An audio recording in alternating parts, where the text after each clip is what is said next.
Kepulauan Lofoten yang terletak di utara Norwegia memang cukup terpencil. Berupa rangkaian kepingan bebatuan tajam, menyerupai semenanjung yang menjorok ke Laut Norwegia di atas lingkar Arktika.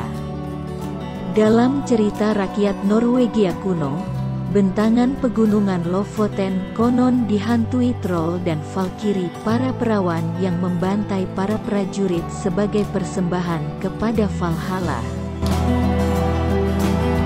Pemandangan fjordnya menjadi latar belakang dramatis untuk beberapa saga Viking tersohor. Di pagi musim panas yang cerah ini, sebuah kapal kayu kecil meluncur di atas permukaan jernih Vestfjorden. Sang kapten yang tidak muda lagi dan telah berumur 69 tahun, sudah mengarungi perairan ini selama lebih dari 50 tahun. Dan 40 tahun terakhir dijalaninya bersama kapal tuanya kesayangannya, yang diberi nama Blue Dags.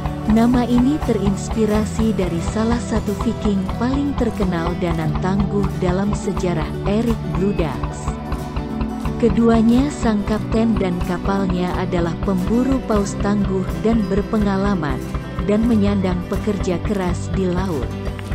Sepanjang masa perburuan paus di musim panas, sang kapten biasa menembak sekitar 30 hingga 40 ekor paus minke dengan harpunnya, memotong-motong bangkainya di atas dek, dan menjual dagingnya di dermaga.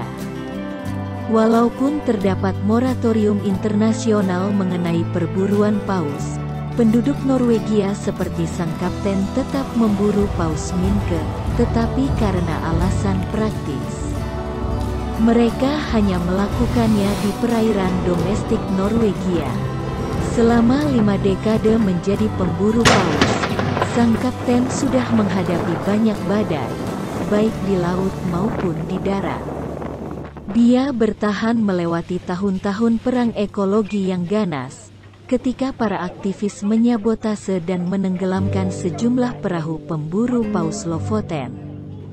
Dan dia selamat dari kecelakaan kapal mengerikan beberapa tahun silam, ketika meriam harpunnya berbalik melukainya, nyaris membunuh dan menyebabkan tangan kirinya cacat. Musim berikutnya dia kembali berburu. Namun, ketika berbelok ke area perburuan paus pada pagi pertengahan musim panas yang tenang ini, sang kapten menyadari bahwa tidak hanya karir panjangnya yang akan segera tamat, tetapi juga sebuah gaya hidup.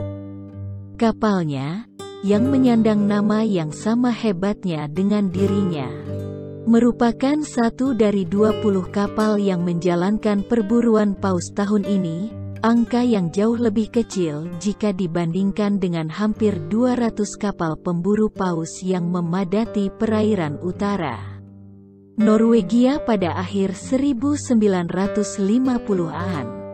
Ketika sang kapten pertama kali menjajal berburu paus sebagai kelasi, bukan kelangkaan paus yang mengakhiri aktivitas ini, atau bahkan politik rumit di balik perburuan paus. Alasannya jauh lebih remeh dan sulit dihentikan. Anak-anak Norwegia, bahkan yang tumbuh di pusat pelayaran Lofoten, sudah tidak berkeinginan menjadi pemburu paus atau menerjang laut di tengah badai musim dingin untuk menjaring kekayaan dalam bentuk ikan kod, seperti yang dilakukan leluhur mereka selama berabad-abad. Alih-alih, mereka berharap mendapatkan pekerjaan yang lebih aman di darat dan memperoleh penghasilan tetap di kota-kota yang jauh dari kampung halaman mereka, atau bergabung dengan perusahaan minyak lepas pantai. Mereka pun berbondong-bondong meninggalkan komunitas pulau mereka. Ada sebuah ironi dalam perkembangan ini. Hampir sepanjang sejarahnya, Lofoten memancarkan daya tarik bak gravitasi pada anak-anak muda nan ambisius. Dalam kisah klasik The Last of the Viking yang ditulis pada 1920, Novelis Norwegia Johan Bojer menggambarkan rangkaian pulau legendaris itu. Menurutnya pulau-pulau itu sebagai daratan di Samudra Arktika yang diimpikan oleh seluruh bocah pesisir untuk dikunjungi. Daratan itu tempat terjadinya hal-hal hebat, tempat kekayaan dihasilkan, dan tempat para nelayan berlayar dalam adu cepat melawan kematian. Setiap tahun, terdapat beberapa bulan masa panen emas, yakni saat jutaan ikan kod bermigrasi ke selatan dari Laut Barents untuk bertelur di terumbu karang dan perairan dangkal Lofoten. Selama lebih dari 1000 tahun, para nelayan berkumpul di sana untuk mengeruk keuntungan. Selain berada di atas salah satu perairan tersubur di dunia, pulau-pulau ini juga diberkahi iklim yang nyaris sempurna untuk mengeringkan ikan di udara terbuka. Dendeng ikan kod yang bergizi tinggi dan tahan lama dapat mencukupi kebutuhan kaum Viking selama perjalanan panjang. Hidangan ini menjadi komoditas ekspor paling menggiurkan di Norwegia pada abad pertengahan. Kekayaan melimpah dari perdagangan ikan kod kering, kemungkinan meraup uang sebesar hadiah lotre. Keberanian, dan sedikit keberuntungan, telah mengundang ribuan pemburu harta. Foto-foto buram yang berasal dari tahun 1930-an memperlihatkan pelabuhan Lofoten dipadati kapal. Saat ini kapal-kapal pukat milik perusahaan makanan laut besar di selatan semakin mendominasi, menjaring dan mengolah hasil tangkapan dalam persentase yang jauh lebih besar. Kapal-kapal kecil milik keluarga kian langka. Kapal-kapal itu menjual hasil tangkapan mereka kepada para pedagang setempat, dan terus menghidupkan desa-desa di Lofoten. Ikan kod masih ada, masih berjumlah jutaan, masih menjadi bisnis menggiurkan. Tetapi setelah para nelayan tua meninggal dan pensiun, perusahaan makanan laut mencaplok kuota mereka dengan harga mahal.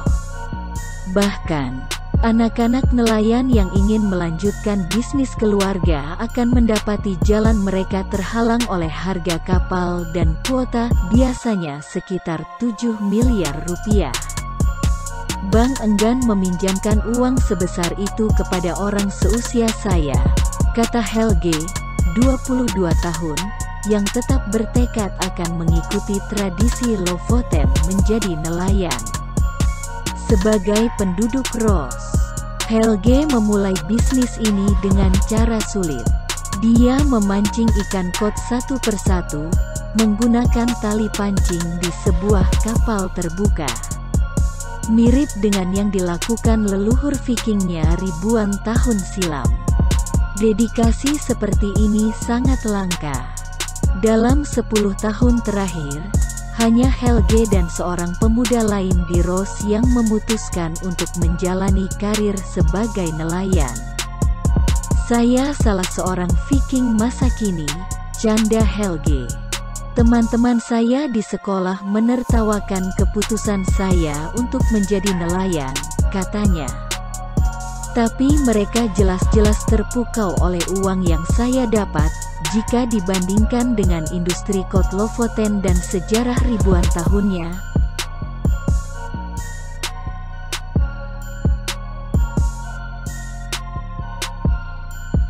Perburuan paus komersial merupakan hal baru. Berburu paus menggunakan kapal itu belum dikenal pada masa kakek saya, Kenang Odvar Bernsen, kini berusia 83 tahun dan penduduk terakhir yang tersisa di desa nelayannya. Ketika akhirnya merambah Norwegia, perburuan paus komersial langsung meledak dalam arti sesungguhnya. Pada 1860-an, seorang pelaku bisnis perkapalan dan perburuan paus asal Norwegia bernama Sven Foyn merancang harpun berujung granat. Alat itu mengubah keadaan, mengantarkan Norwegia menjadi negara pemburu paus terdepan di dunia. Para nelayan Norwegia pun menyalahkan industri baru ini. Hasil tangkapan mereka berkurang selama kurun 1870-an, lantaran paus dipercaya menggiring gerombolan ikan mendekat ke pantai, tempat nelayan berperahu kecil bisa menangkapnya. Saat ini, ekspor terbesar skrova bukan salmon maupun paus, melainkan muatan berharga yang diangkut kapal feri menuju Svolvær setiap musim gugur. Muatan itu adalah sejumlah anak yang sudah terlalu besar untuk dididik di sekolah komunitas kecil di pulau itu. Mereka wajib mengemas barang, lalu meninggalkan rumah untuk memasuki sekolah tinggi regional. Bagi sebagian besar dari mereka, perkenalan dengan dunia yang lebih besar ini merupakan awal dari sebuah kehidupan baru. Kehidupan yang menjauhkan mereka dari skrova. Saya ingin kembali dan menghabiskan masa pensiun di sini saat tua nanti. Haufik, 17 tahun. Ibunya sudah bekerja di pabrik ikan Ellingsen selama 35 tahun. Namun, kini Haufik mengikuti jejak kedua kakak perempuannya yang hidup sukses di kota. Salah satunya menjadi dokter dan yang lain pengacara. Pada sore musim gugur yang cerah, Haufik dan para remaja lain akan menumpang kapal feri dan berangkat menyongsong masa depan. Mereka melampaui semenanjung dan menuju perairan terbuka yang luas, di mana semua hal seakan mungkin terjadi.